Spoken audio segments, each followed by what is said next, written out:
জাদু বন্ধ করার দোয়া কি পড়তে আরম্ভ করে দিলে জাদুটি নষ্ট হয়ে যাবে। জাদু বন্ধ করার এই কোরআনী পদ্ধতিটা আপনি জেনে রাখলে ওই জাদুটি আপনাকে লাগবে না, কেউ আপনাকে জাদু করতেও পারবে না, এমনকি ওই জাদুটি সম্পূর্ণরূপে অকেজ হয়ে পড়বে।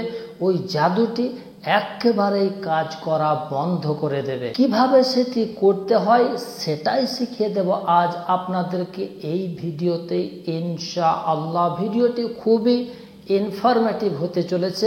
বিন্দুমাত্র স্কিপ না করে ভিডিওটিকে সম্পূর্ণরূপে শেষ মুহূর্ত পর্যন্ত দেখতে থাকুন।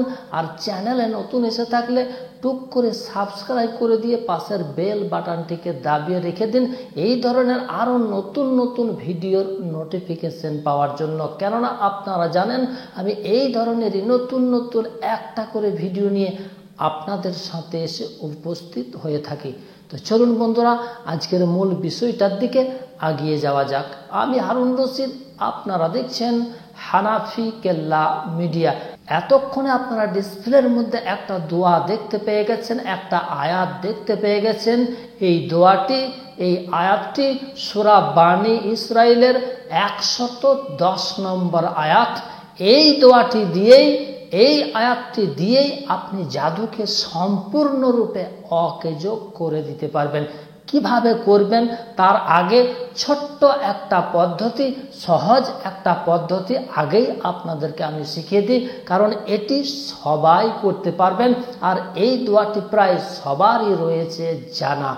3 বার আয়াতুল কুরসি পাঠ করে হাতে ফু দিয়ে 3টি তালি বাজিয়ে দিলে সেখানে জাদু তন্ত্র মন্ত্রের যদি কোনো ব্যক্তি কাজ করে সম্পূর্ণরূপে এই আয়াতুল কুরসি পড়ে দেওয়ার কারণে, তবে অবশ্যই এই আয়াতুল কুরসিটা আপনাকে উচ্চ আওয়াজে জোরে জোরে পাঠ করতে হবে এবং হাতে ফু দিয়ে 3টি তালি বাজিয়ে দিতে হবে।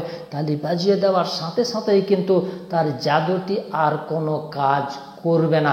এবার আসুন সূরা বানী ইসরাইলের ওই 110 নম্বর আয়াতটার দিকে এগিয়ে যাই। এই আয়াতটি দিয়ে কিভাবে আপনি জাদুকে অকেজ করবেন। প্রথমেই আয়াতটি আপনাদেরকে আমি পড়ে শুনিয়ে দিচ্ছি, তারপরে এই আয়াতটিকে দিয়ে কিভাবে আপনি জাদুকে বন্ধ করবেন সেটাও বলে দিচ্ছি। আয়াতটি হচ্ছে বিসমিল্লাহির রহমানির রহিম। قُلِ ادْعُوا اللَّهَ أَوِ ادْعُوا الرَّحْمَنَ أَيَّمَّا تَدْعُوا فَلَهُ الْأَسْمَاءُ الْحُسْنَى وَلَا تَجْهَرْ بِصَلَاتِكَ وَلَا تُخَافِتْ بِهَا وَابْتَغِ بَيْنَ ذَلِكَ سَبِيلًا। এই আয়াতটি আপনি 33 বার পাঠ করে পানিতে ফু দেবেন এবং রোগীকে ফু দেবেন। এই পানিটাতে ফু দিয়ে রোগীটাকে আপনি গোসল করাবেন এবং সেই পানিতে রোগীটিকে আপনি পান করাবেন। এটি এমন একটা পাওয়ারফুল দোয়া, এই আয়াতটি পাঠ করার সাথে সাথেই জাদুটা হয়ে যাবে সম্পূর্ণরূপে অকেজ। তার শরীরে থাকা ওই জাদুটি আর কোনো কাজ করবে না।